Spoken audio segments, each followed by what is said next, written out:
I get it, there's that moment when you finally click add to cart for a camera that looks like the holy grail on every review site, only to discover in real life it feels like you bought a pricey paperweight. The last thing you need is another piece of gear that sits pretty on your shelf but never sees the light because it just doesn't deliver when you need it most. If you're scrolling through endless lists of full-frame mirrorless options and wondering whether a compact high-resolution camera could actually replace a bulky DSLR in your everyday kit, this review is for you. Link is in the description if you want to check the product details on Amazon. The Leica Q2 sits in that strange sweet spot between a point-and-shoot and a full-frame professional. It's a single-lens camera with a 47.3-megapixel sensor and a fixed 28mm f/1.7 lens, which means you get incredible detail without the hassle of swapping glass. But that also means you have to commit to a single focal length, so you need to know if that fits your shooting style before you hand over the cash. Let's break down where the Q2 shines, where it trips up, and who should actually consider spending that kind of money on a compact. First, the ease of use. Out of the box, the Q2 feels surprisingly intuitive. The grip is modest yet comfortable, and the physical controls dial, shutter button, and mode selector are laid out in a way that mirrors classic Leica simplicity. You won't be stuck navigating endless menus. The dominant dial handles aperture, ISO, and shutter speed, while the rear LCD flips up for high-angle shooting or selfie framing. That minimalist approach is a genuine advantage if you're the type who prefers to keep your eye on the subject instead of digging through a touchscreen. Autofocus confidence is another important factor, especially when you're shooting street scenes or fleeting moments at a concert. The Q2 uses Contrast Detect AF, which, while not as fast as some hybrid systems, is reliable enough for most static subjects and even works decently with moving subjects when you give it a second to lock on. In low-light situations, the real test for any f/1.7 lens, the camera's large sensor and fast aperture still manage to produce clean images up to about ISO 6400 before noise becomes noticeable.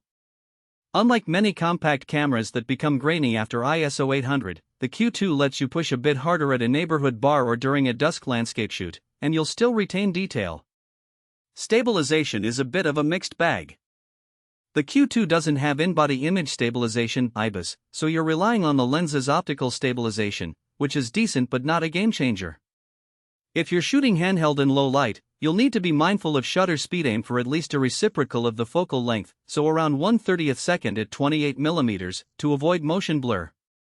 For most daylight street photography or travel scenes, this isn't a deal-breaker, but if you envision a lot of handheld night work, the lack of IBIS could push you toward a mirrorless system with sensor shift stabilization instead. Battery confidence often gets overlooked until you're halfway through a shoot and the gauge dips.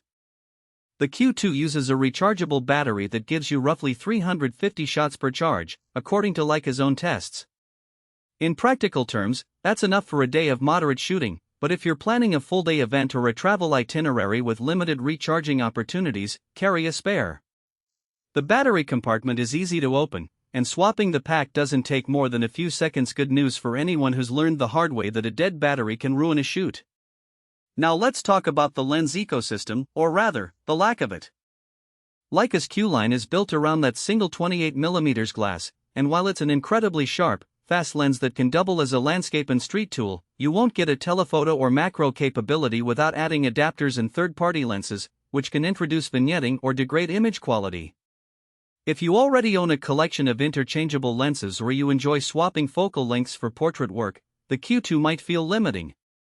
On the flip side, if you're a visual storyteller who thrives on a consistent perspective, think street photographers, travel bloggers, or documentary creators, the fixed lens forces you to think more creatively about composition and get you out the door faster. The menu friction is something that often trips new owners of Leica cameras. While the main controls are straightforward, digging into the deeper settings like color profiles, dynamic range optimizers, or custom picture styles requires navigating a few layers of menus that aren't always labeled consistently. That learning curve can be frustrating if you're used to the more icon-driven interfaces of Sony or Canon. However, many users find that once they set their preferred defaults, the camera essentially runs itself, which is a big win for anyone who wants to spend more time shooting than tweaking. Who should buy the Leica Q2? If you're a serious hobbyist who already knows